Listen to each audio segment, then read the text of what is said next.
Hello everyone, welcome to legal study. आज के इस वीडियो में हम डिस्कस करेंगे concept of right and duties under jurisprudence. आगे बढ़ने से पहले मैं आपको बता दूं कि हमारा जो यूट्यूब चैनल है लीगल स्टडी, यहाँ हमने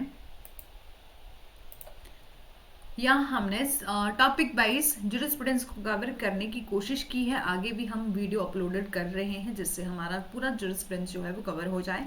सबसे पहले हमने बात करी थी इंट्रोडक्शन की, फिर डेफिनेशन कवर किया, सोर्सेज को कवर किया, जुरिस्प्रूडेंस एंड जुरिस्प्रूडेंस के कस्टम्स के किस तरह से सोर्स हैं, legislation as a source of law क्या है। फिर हमने स्कूल्स को डिस्कस किया था, लगभग सभी स्कूल को हम डिस्कस कर चुके हैं। और साथ ही साथ लॉ एंड मोरालिटी का क्या कंसेप्ट है, लीगल राइट और काइंड क्या है लीगल राइट के, ये हमने डिस्कस कर लिया है। आज के इस वीडियो में हम डिस्कस करेंगे लीगल राइट एंड ड्यूटीज को।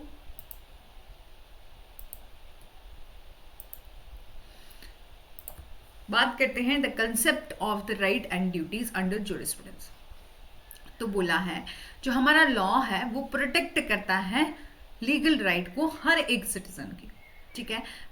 हर हमारे लॉ के द्वारा प्रोटेक्शन की जाती है हर एक पर्सन की लीगल राइट की, ठीक है। By being a citizen of country the people are given the legal right. एक सिटीजन ऑफ द कंट्री होने के नाते, एक सिटीजन होने के नाते हमें क्या मिले होते हैं, कुछ लीगल राइट मिले होते हैं, ठीक है।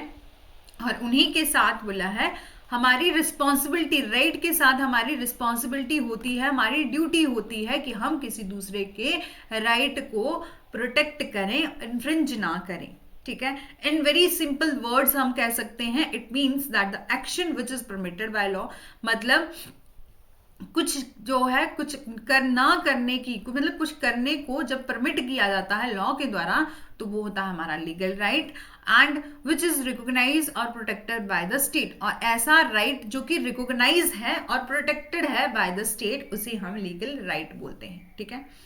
और इसकी डेफिनेशंस को अलग अलग जुरिस्ट ने अपने अपने वर्ड्स में दिया है, ठीक है।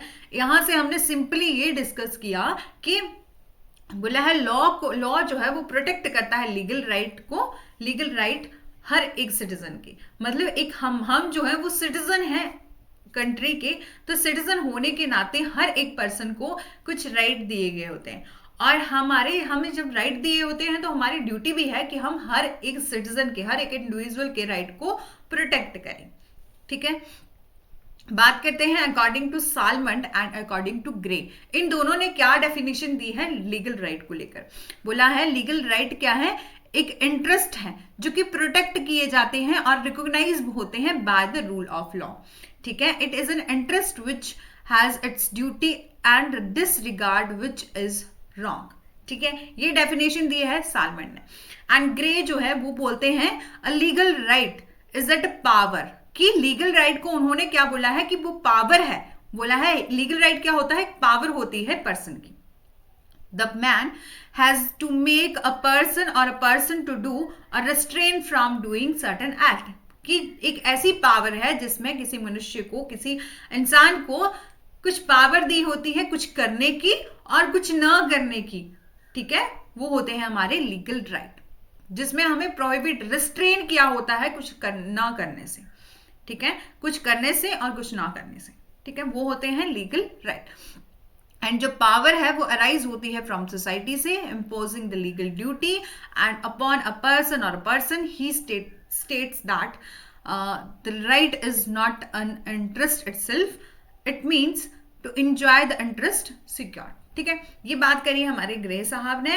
और इसके बाद हम देखते हैं कि हमारे पास एक केस था state of Rajasthan versus union of India, जिसमें सुप्रीम कोर्ट ने स्टेटेड किया था कि जो लीगल राइट है इन द स्ट्रिक्ट सेंस जो है को रिलेट करते हैं लीगल ड्यूटी से।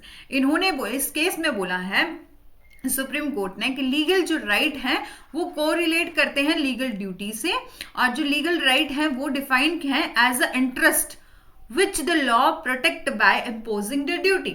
बोला है लीगल राइट क्या है, जो डिफाइन करते हैं इंटरेस्ट को जो कि प्रोटेक्ट और इम्पोज की जाती है ड्यूटी से on the other person, okay. And but the legal right in the strict sense mean the right of immunity from the legal power of another, और इम्यूनिटी जो है is not subjection at all, ठीक है, यहाँ पर सिर्फ इस case में state of Rajasthan versus union of India में सिर्फ ये कहा था कि जो लीगल राइट है वो को रिलेट करते हैं लीगल ड्यूटी के।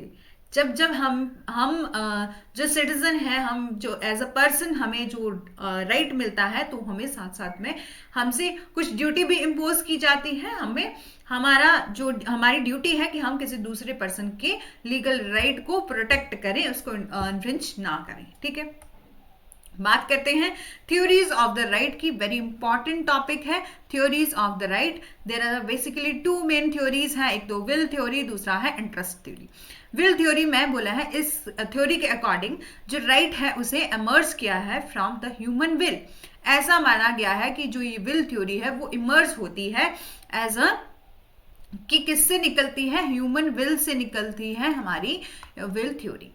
ठीक है, और द पर्पस क्या है इस थ्योरी का, grant the individual mean the self expression. ठीक है, मतलब कि उद्देश्य क्या है कि सेल्फ एक्सप्रेशन से ही हमारी जो विल थ्योरी है वो निकलती है। जो विल है वो कॉन्स्टिट्यूट करती है the main element in the definition of ऑस्ट। ठीक है, हॉलैंड पॉलक जो हैं ये ज्यूरिस्ट हैं जिन्होंने विल थ्योरी के सपोर्ट में कुछ कहा है, सपोर्ट में अपनी जो है डेफिनेशंस दी हैं, तो वो ये होती है विल थ्योरी, जो मेनली ये बात कहती है ह्यूमन विल की, कि जो रिलेट करती है ह्यूमन विल से। यहाँ से सिर्फ यही इंपॉर्टेंट चीज याद रखनी है। फिर बोला है इंटरेस्ट थ्योरी है, एक ग्रेट जर्मन ज्यूरिस्ट है हमारे एरिंग, जिनके बारे में हमने स्कूल्स में भी डिस्कस किया था। वो उन्होंने परफॉर्म की थी हमारी इंटरेस्ट थ्योरी, और इस थ्योरी में उन्होंने बोला था जो लीगल राइट है इज लीगली प्रोटेक्टेड इंटरेस्ट। वहां पर हमने विल की बात करी थी और यहां बात करी थी लीगली प्रोटेक्टेड इंटरेस्ट की। He was of the view that basis of the right is interest not will. यहाँ पर इस थ्योरी में ज्यूरिस्ट ने कहते हैं कि उनके पॉइंट ऑफ व्यू से जो बेसिस ऑफ राइट है वो है इंटरेस्ट, ना कि विल। ठीक है, इंटरेस्ट थ्योरी में ये बोला, मतलब उनको ऐसा लगता है कि उसका आधार क्या है, इंटरेस्ट है। ठीक है, और विल थ्योरी में हमने देखा था ह्यूमन विल की। ठीक है, ये दो थ्योरी थी। Classification as a legal right, जो कि हमने काइंड ऑफ लीगल राइट है, जो हमने लास्ट जो हमारी वीडियो थी, लेक्चर था, उसमें भी डिस्कस किया था काइंड्स ऑफ राइट क्या क्या है। 8 प्रकार के हमने लगभग 8 टाइप ऑफ राइट्स देखे थे, जिसमें हमने right of rem, right in rem, right in personam को भी डिस्कस किया था, बाकी सभी राइट को डिस्कस किया था। यहाँ भी डिस्कस कर लेते हैं। द राइट इन रैम जो है, ऐसे राइट होते हैं जो अवेलेबल होते हैं अगेंस्ट सोसाइटी एट लार्ज। ऐसे राइट जो कि सोसाइटी एट लार्ज के लिए के अगेंस्ट हमें मिले, उसे बोलते हैं right and RAM. For example के लिए a crime committed under the IPC because it is a crime committed against the state. जब भी कहीं क्राइम की बात आती है, जैसे कि हमारा मर्डर हो गया, रेप हो गया, कोई भी क्राइम जो कि आईपीसी में हमें दिया गया है, उसकी डेफिनेशन, उसकी पनिशमेंट हमें आईपीसी में दी गई है, तो ऐसा जो क्राइम होता है वो हमें मिलता है against the society at large. ठीक है, because it is a crime that is committed against the state. ठीक है, ये बात करता है राइट इन रैम की। एंड राइट इन पर्सोनम की जब बात आती है, तब हम देखते हैं कि ऐसे राइट जो अवेलेबल होते हैं against an individual. For example breach of तो कॉन्ट्रैक्ट की जब हम बात करते हैं, जब जैसे कि एग्जाम्पल लेते हैं ए एंड बी के बीच में कोई कॉन्ट्रैक्ट हुआ है, बी ने यदि उस कॉन्ट्रैक्ट की इन्फ्रिंजमेंट कर दी, तो उसको राइट है अगेंस्ट द बी। ठीक है, ओनली अगेंस्ट द बी। वो सी को नहीं बोल सकता, डी को नहीं बोल सकता, क्योंकि वो जो है उसे राइट मिला है अगेंस्ट द वन इंडिविजुअल। ठीक है, that is right in persona. Okay, and the right in person is temporary in nature. ठीक है, ये सिंपल वर्ड्स में हम समझा दिया कि राइट एंड रैम जो है वो मिलता है against the society at large पर, और राइट एंड पर्सोना जो है वो अगेंस्ट द वन इंडिविजुअल। बात करते हैं नेगेटिव राइट और पॉजिटिव राइट की। जो हमारा पॉजिटिव राइट है, बोला positive right, a right when some action need to be done by a person who is corresponding duty.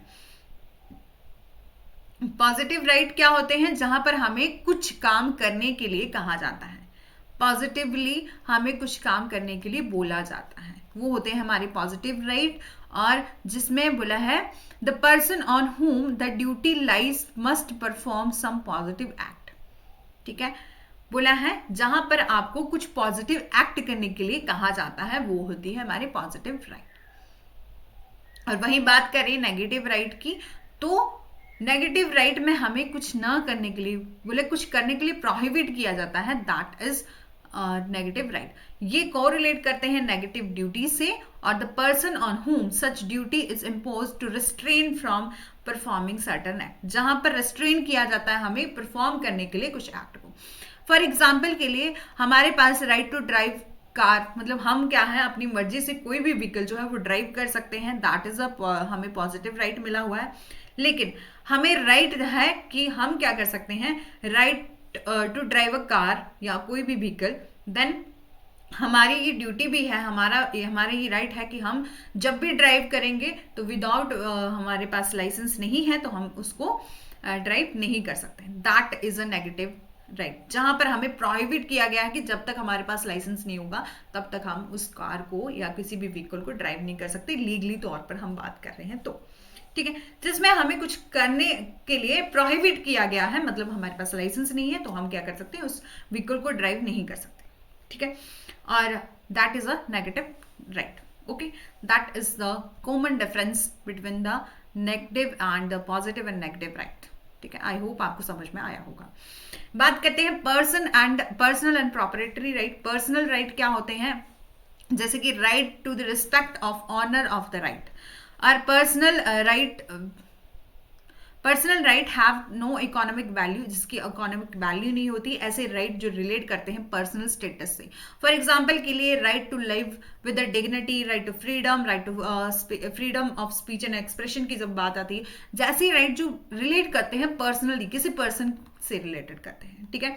और ऐसे राइट ये होते हैं पर्सनल राइट, और ऐसी राइट जो रिलेट करते हैं हमारी प्रॉपर्टी से, ऑनर ऑफ द प्रॉपर्टी से। These right are the right which has some monetary value or economic value and constitute the estate of the person. For example के लिए हमारा patent right, right to land और duct, that is a proprietary right. ऐसे right जो relate करते हैं हमारी property से, that is a proprietary right. और ऐसे राइट जो रिलेट करते हैं हमारे खुद के किसी पर्सन से, that is the personal right, okay. I hope आपको समझ में आया होगा। नेक्स्ट बात करते हैं परफेक्ट और इम्परफेक्ट राइट, ठीक है। Perfect right are protected and recognised by law. ऐसे राइट जो प्रोटेक्ट किए जाते हैं और रिकॉग्नाइज होते हैं by law, and the suit can instituted on court against the wrong doer and for the breach of it. For example, A has taken a loan B, ठीक है, और B has a duty to pay the loan, ठीक है। B की duty बनती है कि वो पे करे लोन को, and A has a perfect right to claim the loan amount. If B fail to pay, then A has a right to file a suit against the B, ठीक है। बोला है कि ऐसे राइट जो कि प्रोटेक्ट होते हैं और रिकॉग्नाइज होते हैं बाय लॉ के द्वारा, that is a perfect right, और उनके अगेंस्ट हम क्या करते हैं, सूट इंस्टीट्यूट कर सकते हैं, केस फाइल कर सकते हैं कोर्ट में जाके अगेंस्ट द रॉन्ग डर, जिसने भी ब्रीच किया है उस हमारे राइट का, उसके अगेंस्ट हम क्या कर सकते हैं, केस फाइल कर सकते हैं, ठीक है। फॉर एग्जाम्पल दिया है उन्होंने कि ए जो है वो एक ऐसे पर्सन है जिन्होंने लोन लिया है बी से, ठीक है, और A has taken the loan from B, ठीक है, B से, और B की जो ड्यूटी बनती है, बोला है कि वो क्या करें, और B की क्या है पास, B के पास है ड्यूटी टू पे अ लोन फ्रॉम टू पे the loan, and A has perfect right, उसके पास राइट है कि वो लोन के अमाउंट के लिए वो क्लेम कर सकता है, और यदि बी जो है वो फेल हो जाता है उस लोन के पैसे को पे करने के लिए, देन उसके पास क्या है, ए के पास क्या है, राइट है कि वो केस कर सकता है, कोर्ट में जाएगा और उसके खिलाफ जो है वो केस फाइल कर देगा, ठीक है। That is perfect right. And imperfect right है those right which are neither recognise और नॉट प्रोटेक्टेड बाय लॉ, मतलब ऐसी राइट जो कि ना तो रिकॉग्नाइज हो और ना ही प्रोटेक्टेड हो बाय द लॉ, ठीक है। फॉर एग्जाम्पल के लिए if loan become the time barred, यदि लोन जो है वो टाइम बार्ड हो गया है, then he can claim his money back, but he cannot be enforced by the law. That is imperfect right. Next बात करते हैं प्रिंसिपल एंड नेसेसरी राइट की. प्रिंसिपल राइट जो होते हैं is the most important right that are the basic right that is vested और on individual, जो कि वेस्टेड होते हैं ऑन द इंडिविजुअल पर. ठीक है. और एसेसरी राइट ऐसे होते हैं इज द कंसिक्वेंशियल और इंसिडेंटल राइट. ठीक है. और that is not important but they are ostensible to the basic right. जे बोला है कि जैसे कि मैं इस प्रॉपर्टी का जो हूँ ऑनर हूँ. ठीक है. तो मेरे पास राइट है, मैं उसको सेल भी कर सकता हूँ, उसको मतलब उसको कहीं भी दे सकता हूँ, रेंट पर भी दे सकता हूँ. That is a principal right. ठीक है. एसेसरी राइट है, जैसे फॉर एग्जाम्पल मैंने इस जो ये मेरी प्रॉपर्टी है यहाँ मैंने पेड़ लगा के रखा हुआ है. ठीक है. ये पेड़ हो गया और यहाँ ये मतलब फ्रूट्स का पेड़ है, कोई भी सेब फॉर एग्जाम्पल के लिए एप्पल का भी पेड़ है. ठीक है. और इससे जो जितने भी 1 ईयर में या कभी भी जितने भी उसके फ्रूट्स होंगे तो मैं उनका भी ऑनर हूँ, मैं उनकी भी ऑनर बन जाऊंगी. That is accessory right. कि ऐसे राइट जो कि हमें रिलेट करके मिले, ऑस्टेंसिबल हों, इंसिडेंटल हों, और हमारे बोले ऐसे राइट जो परिणामी या आकस्मिक अधिकार हैं वे महत्वपूर्ण नहीं है लेकिन वे मूल अधिकार के लिए प्रकट होते हैं. और जब भी हम जब इस ट्री के फ्रूट्स देखेंगे तो हम एज अ प्रिंसिपल राइट की तरह हमें कंसीडर किया जाएगा. ठीक है. That is accessory right. Right है नेक्स्ट है राइट इन री एलिनिया एंड राइट इन री प्रॉपर्टिया. राइट इन री एलिनिया जो है वो अवेलेबल होता है against the property of another person. ठीक है. फॉर एग्जाम्पल के the right of easement right. ठीक है. It is a result of the jurisprudence, the concept of the dominant heritage and the servant heritage. ठीक है. And the re-proprietary ऐसा right होता है right available respect of one own property. ठीक है. ऐसा right जो कि available होता है उस एक इंसान को अपनी प्रॉपर्टी पर, वो होता है re-proprietary. और re-alienation जो है वो होता है against the property of another person. ये रिजल्ट है एब्सोल्यूट ऑनरशिप का. This is a result of jurisprudence, the concept of ownership. Next हम बात करते हैं कॉर्पोरियल और इनकॉर्पोरियल राइट. कॉर्पोरियल ये जो राइट है वो प्रोटेक्टेड बाय लॉ है. Corporeal right as a right that are tangible object के ऊपर और मटेरियल फैक्ट के ऊपर हमें जो राइट मिलता है उसे कॉर्पोरियल राइट बोलते हैं. Corporeal right are having the right over the object which can be seen, touch or perceived.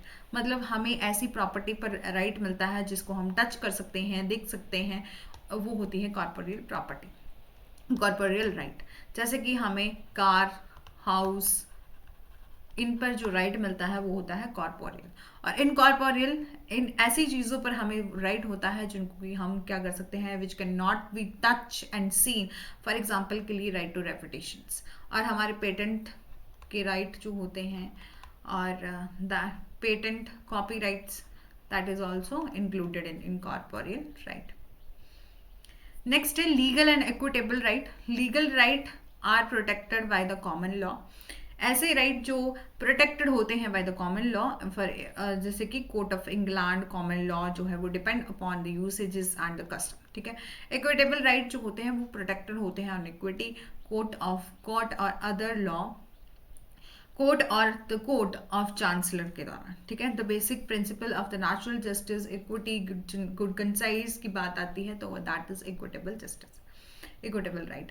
Primary and secondary right होते हैं. प्राइमरी राइट एक ऐसे राइट होते हैं जो कि अपने आप में ही जो है वो इप्सो फैक्टो राइट होते हैं. ठीक है. वो इंडिपेंडेंट राइट होते हैं, इंडिपेंडेंट इन नेचर होते हैं, बाइंडिंग होते हैं और ऐसे राइट और राइट इन रैम होते हैं. फॉर एग्जाम्पल के लिए right to reputation, these of the right are infringe the case, such a case a person is approach to the court. जहाँ पर इन राइट्स की वायलेशन होती है तो हम डायरेक्ट कोर्ट में जा सकते हैं, अपने राइट की इन्फ्रिंचमेंट के लिए केस कर सकते हैं. ठीक है. That is a primary right और उसके अगेंस्ट हमें लीगल रेमेडी भी मिल सकती है. और सैंक्शन राइट ऐसे राइट होते हैं जो कि सपोर्ट करते हैं प्राइमरी राइट्स को। मतलब प्राइमरी राइट एक अपने आप में एक संपूर्ण राइट होते हैं, मतलब अपने आप में ही वैलिड होते हैं, लेकिन सपोर्टिंग राइट हमें तभी मिलते हैं जब वो सपोर्ट करें प्राइमरी राइट को। They are the right and persona and which the result from the something wrong doing. For example के लिए ये अराइज होते हैं when there is an infringement of the primary right, ठीक है, जहां पर इन्फ्रिंचमेंट होती है प्राइमरी राइट की। बात करते हैं पब्लिक एंड प्राइवेट राइट की, ठीक है। पब्लिक राइट ऐसे राइट होते हैं जो एक्सरसाइज बाय द स्टेट होते हैं, जैसे कि फॉर एग्जांपल ये right to vote, right to use और यूज द रोड, ठीक है। अन प्राइवेट राइट जो है ऐसे राइट जो एक्सरसाइज होते हैं बाय द इंडिविजुअल और of the personal benefit, that is a right to sleep, right to clean water, that is a private right, okay. बात करते हैं वेस्टेड एंड कंटीजेंट राइट की। वेस्टेड राइट ऐसे right होते हैं जो कि एट द वेरी बिगनिंग ही हमें ऐसे राइट जो कि विदाउट एनी कंडीशन होते हैं वो हमें मिलते हैं प्रेजेंट सिचुएशन पर। और कंटीजेंट राइट होते हैं जो कि कहीं ना कहीं हमें कंडीशंस को लगा कर दिए जाते हैं, ठीक है। यदि हमने वो कंडीशन फुलफिल कर दी तो हमें तभी वो राइट जो है वो मिलता है। फॉर एग्जाम्पल के लिए हम ले लेते हैं कि एक ए एंड बी जो है वो ए जो है वो फादर है and B is a daughter. A ने गिफ्ट किया बी को एक हाउस, ठीक है, that is a vested right, ठीक है, विदाउट एनी कंडीशन। और वहीं ए ने बोल दिया कि आपको ये हाउस तभी मिलेगा जब आप सी से शादी करोगे, सी नाम के एक लड़के से आप शादी करोगे, तब आपको आप जो है वो ऑनर बन जाओगे इस एक हाउस के, ठीक है। Then that is a contingent right. जब तक वो लड़की वो बी जो है वो एक डॉटर जो है वो उस कंडीशन को फुलफिल नहीं करती तब तक वो उस हाउस की ऑनर नहीं बनेगी। That is a contingent right जो कि हमें मिलते हैं कुछ हैपनिंग और non happening of certain act पर, ठीक है। ये जो राइट है वो डिपेंड करते हैं अपॉन द फ्यूचर एक्ट कि फ्यूचर में यदि वो लड़की सी से शादी करेगी तभी उसको वो घर मिलेगा, ठीक है। That is a contingent right. And duties की हम बात कर लेते हैं तो बोला है व्हेन हमने शुरुआत में ही देखा है, ठीक है, कि राइट जो है वो हमें तभी मिलते हैं जब हमें राइट मिलते हैं तो उसके साथ साथ ड्यूटीज भी मिलती हैं जो इम्पोज की जाती हैं पर्सन से, और उनको फॉलो करना जो है वो हर पर्सन का एक क्या होती है एक राइट होता है कि एक पर्सन को जब राइट मिलता है तो उसके साथ साथ ड्यूटीज भी मिलती है, ठीक है, और उनको फॉलो करना पड़ता है यदि हमें अपने राइट चाहिए तो, ठीक है। और इसीलिए हम देखते हैं राइट एंड ड्यूटीज जो है वो को रिलेट है, ठीक है। That is the two kind of duties, that is obligation, बोला है टू काइंड ऑफ ड्यूटीज है when it is obligation to the person to perform the duty and when he has a duty, legal duty, but in case a moral duty, ठीक है। और जब हम बात करते हैं लीगल ड्यूटी की तो उनको फॉलो करना ऑब्लिगेटरी होता है, उनको परफॉर्म करना होता है, जो ऑब्लिगेटरी होता है ऑब्लिगेशन होता है उसको फुलफिल करना, ठीक है। और जब हम मॉरल ड्यूटी की बात करते हैं तो ऐसी कहीं ऑब्लिगेशन नहीं होती, हम उसको फॉलो कर भी सकते हैं नहीं भी कर सकते, वो हमारी अपनी इच्छा है, ठीक है। And it is on discretion of an individual. The duty are the classified as absolute and relative duty. And और बोला है ड्यूटी जो है वो क्लासिफाइड करी है absolute and relative duty, positive and negative duty and primary and secondary duty, ठीक है, जिसको कि हम नेक्स्ट में पढ़ेंगे। अकॉर्डिंग टू द सालमन कहते हैं अ ड्यूटी क्या है, एक ऑब्लिगेटरी एक्ट है जो कि अपोजिट है of which would be wrong, जो कि कुछ गलत होगा इसके अगेंस्ट है, ठीक है। मतलब वो ऐसा मानते हैं कि जो ड्यूटी है वो हमारा एक ऑब्लिगेटरी एक्ट है और ड्यूटी एंड रॉन्ग जो है वो कॉर रिलेटिव है, जहाँ पे ड्यूटी की बात आती है और गलतियों की रॉन्ग्स की बात आती है तो वो कोरिलेट करती हैं। सपोर्टिंग दिस जो हमारे एक जुरिस्ट हैं उनका एक और कहना है कि the commission of the wrong is a breach of the duty and performance of duty is avoidance of wrong.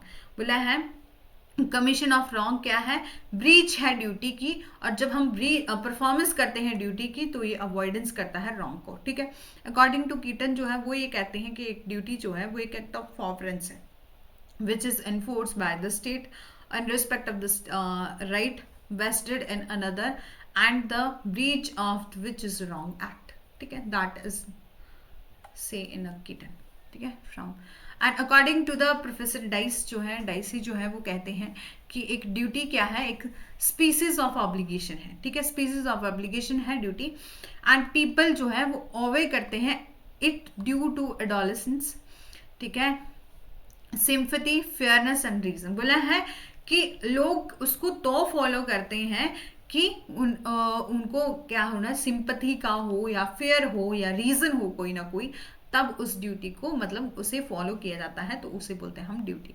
Most duty are supported by the state. बहुत ज़्यादा ही हमें हमें देखने को मिलता है कि ड्यूटी जो है वो सपोर्ट करती हैं बाय द सपोर्ट होती हैं बाय द स्टेट, मतलब स्टेट जो है वो सपोर्ट करते हैं ड्यूटीज़ को। The breach of the duty is infringement of fine. जब भी इन्फ्रिंजमेंट होती ब्रीच होती है ड्यूटी की, तो हमें क्या होता है, फाइन मिलता है और पनिशमेंट मिलती है, ठीक है। Concept of duty and concept of duty in India में, तो हमारे इंडिया में जो हमारे फंडामेंटल ड्यूटीज़ हैं वो बात की गई है आर्टिकल 51 सब क्लॉज 1 में, सब क्लॉज 51A में हमें दी गई है फंडामेंटल ड्यूटी। ये जो है वो इन्फोर्सेबल नहीं है कोर्ट के द्वारा, बट बहुत बार इन ड्यूटीज से इंस्पायर होकर स्टेट जो है वो अलग तरीके से लॉ बनाते हैं, और ये काफ़ी ज़्यादा हेल्पफुल होती है हमारे स्टेट के लिए जब भी हम कहीं बात करते हैं कुछ लॉ मेकिंग की, ठीक है। And this not enforceable constitutionality, ठीक है, and with the formation of the statute the get statutory backing of become an enforceable, ठीक है। बात करते हैं कि एक ट्रेंड है PIL का, जब भी बात आती है violation relating to the environment, education, monetary relief की, जब भी वायलेशन होती है तो हमारे जो एडवोकेट्स होते हैं या कभी कहीं भी कोई भी पर्सन जो है वो PIL जो है वो फाइल कर सकता है अगेंस्ट द किससे, जब भी वायलेशन होती है हमारे एनवायरनमेंट की, एजुकेशन की, मॉनेटरी रिलीफ की, and is punishable under the respect of the statute frame based on the fundamental duty। many of the fundamental duties जो है वो लिंक करती हैं fundamental right से, ठीक है। and the fundamental duties जो है वो प्रोटेक्ट करती हैं environment has the most has become an essential part and partial of the right under article 21। and similarity है equal pay for equal work, not only the statute named as the equal remuneration act but also get backing of the article 40, ठीक है। बोला है इनसे हमें duties से हमें क्या मिलता है, स्टैट्यू मिलते हैं, अलग अलग तरह के स्टैट्यूट्स मिलते हैं जो हमारी लेजिस्लेशन बनाती है। जैसे कि फॉर एग्जांपल के लिए बोला है ये हमें directive principle of the state policy में भी दिया गया है, ये ड्यूटीज़ भी है, equal pay of equal work, ये हमें इसी को देखकर हमने एक लॉ भी बनाया है इक्वल रेम्यूनरेशन एक्ट, और उसके बाद यही कंसेप्ट आता है हमारा फंडामेंटल राइट्स में भी इक्वालिटी को लेकर जब कंसेप्ट हम देखते हैं तो that is a relate with the fundamental right and fundamental duties, ठीक है। एंड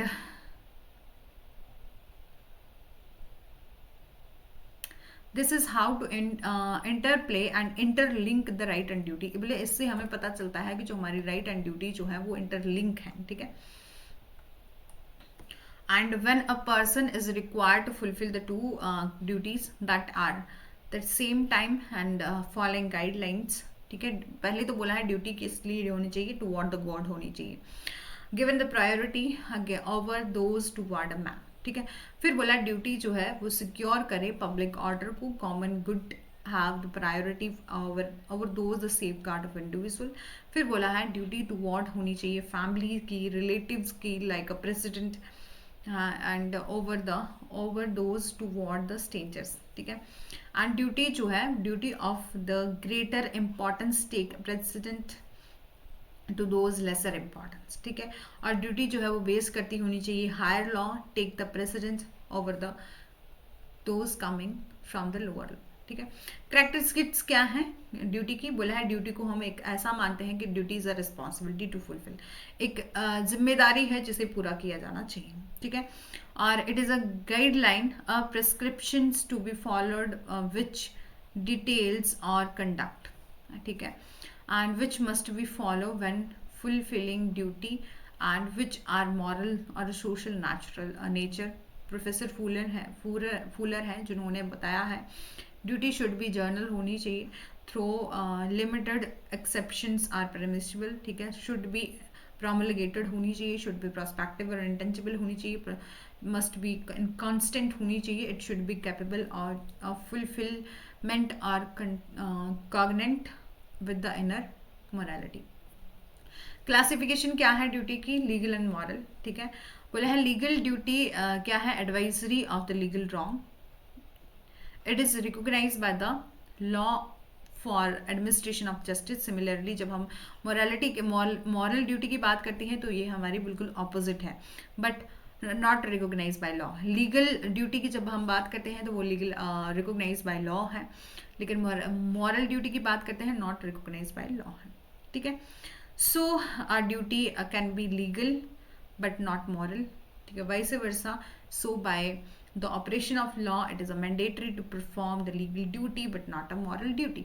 बोला है vice versa, हम कह सकते हैं कि ये लॉ जो है, लॉ लीगल ड्यूटी जो है वो मैंडेटरी होती है परफॉर्म करना, और बट मॉरल ड्यूटी जो है वो ऑब्लिगेटरी नहीं होती, मतलब मैंडेटरी नहीं होती परफॉर्म करना।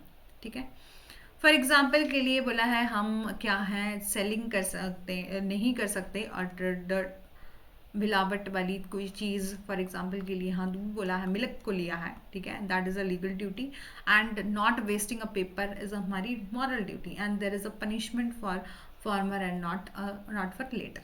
ठीक है, पॉजिटिव एंड नेगेटिव ड्यूटी, जहाँ पर हमें कुछ करने के लिए बोला जाता है that is a positive duty, and जहाँ पर हमें नहीं करने के लिए बोला जाता है that is a negative duty. For example के लिए टू पे अ डेब्ट is a positive duty, whereas a not trespass of third person land that is a negative duty, जहाँ पर हमें restrain किया जाता है कुछ न करने से। ठीक है, that is a negative duty. Primary and secondary duty बोला है, primary duty जो है one which not need to be stated, जो कि पहले से exist करती है, that is a primary duty. secondary duty जो है वो already exist नहीं करती है पहली वाली ड्यूटी से, जो कि इंटरडिपेंडेंट नहीं होती सेकेंडरी ड्यूटी, और जो हमारी प्राइमरी ड्यूटी है वो अपने आप में ही इंटरडिपेंडेंट होती है और पहले से एग्जिस्ट करती है, और सेकेंडरी ड्यूटी जो है वो तभी ड्यूटी होती है जो कि रिलेट करे प्राइमरी ड्यूटी से। फॉर एग्जाम्पल के लिए not to cause injury to another person, that is a primary duty, but to pay damage a result of the injury caused the secondary duty. Absolute और relative duty, absolute duty क्या होती है? one of which, जो कि follow करती है by the right, ठीक है, which mean the right is not correlate of the duty, and in case absolute duty बोला है absolute duty क्या होती है? जो कि अपने आप में absolute होती है। relative जो होती है वो किसी दूसरे से रिलेट करती हूँ, उसको हम रिलेटिव ड्यूटी बोलते हैं, किसी दूसरे राइट एंड ड्यूटी से रिलेट करती हूँ, जो अपने आप में एग्जिस्टेंस नहीं करती हूँ, that is relative duty. And Austin ने 4 काइंड ऑफ एब्सोल्यूट ड्यूटी बोला that is duty to those who are not human being, such as a duty toward the god. ठीक है, duty toward the indeterminate person to public at large, such as a duty not to commit nuisance, self-regarding duty such as a duty not to commit suicide, or a duty not to become intoxication, duty towards the state or sovereign जो है, और salmon did not support, और उसके बाद salmon ने क्या करा है, सपोर्ट नहीं किया है इन एब्सोल्यूट और रिलेटिव ड्यूटी को। ठीक है, वो मानते हैं, वो ही believe that there is no duty without a right, कि जब तक राइट की बात नहीं आती तब तक ड्यूटी नहीं होती, वो ऐसा मानते हैं। फिर बात करते हैं राइट एंड ड्यूटी की को रिलेशन की। बोला है जब भी बात करते हैं हम राइट की तो हमें कहीं ना कहीं ड्यूटीज़ भी मिलती हैं, और उनको फॉलो करना जो है हमारे लिए ज़रूरी होता है। डिस्कशन एंड इंट्रोडक्शन में भी हमने देखा था कि राइट एंड ड्यूटी जो है वो को रिलेट करती हैं, और अपने आप में ही हमें जब राइट मिलता है तो हमें ड्यूटी को भी फुलफिल करना पड़ता है। ठीक है, और बात करते हैं एग्जाम्पल से। बोला है राइट एंड ड्यूटी जो है वो को रिलेटेड है, every right has a corresponding duty, it can be stated that right and duties जो हैं वो एक सिक्के के 2 पहलू माने जाते हैं। फॉर एग्जाम्पल के लिए राइट टू ट्रेवल बाय बस और अ ट्रेन, दैट इज हमारा राइट। ठीक है, एंड दैट इज हमारी ड्यूटी क्या है कि हम क्या करें, जब भी ट्रेन और बस में बैठें तो हम परचेज करें टिकट, बस टिकट जो है वो उसको हमें ले, दैट इज हमारी ड्यूटी। ठीक है. And right to perform marriage, that's a private right, but there is a duty to maintain to wife और children, that is a duty. बोला है हमारे जो शादी करना जो है वो हमारा एक राइट है, ठीक है, लेकिन हमारे साथ एक ड्यूटी भी है. जब हम शादी कर रहे हैं तो उससे जो हमारी जो ड्यूटीज़ है कि हम वाइफ और फिर बच्चे जो हैं उनको मेंटेन करें. There can be right without a duty, ठीक है. And the right can not be there duty, and there can not be duty without a right. That is detailed about the right, legal right, kinds of right, and this is a duty and classification of duties. I hope आपको ये concept समझ में आया होगा. और इसके साथ साथ मैं आपको बताती चलूँ कि आप हमारे यूट्यूब चैनल को भी देख सकते हैं. यहाँ हमने सब टॉपिक वाइज सारी जूरिस्प्रूडेंस को लगभग कवर ही कर लिया है. हमारे एक दो टॉपिक बचते हैं, फिर हमारा ये कंप्लीट हो जाएगा, ठीक है. बहुत ही सिंपल तरीके से लॉ एंड मोरालिटी को भी हमने बहुत अच्छे से कवर किया था. आपने नहीं देखी है वीडियो तो हमारे चैनल की प्लेलिस्ट में जाकर इन वीडियो को देख सकते हैं. Thanks for watching.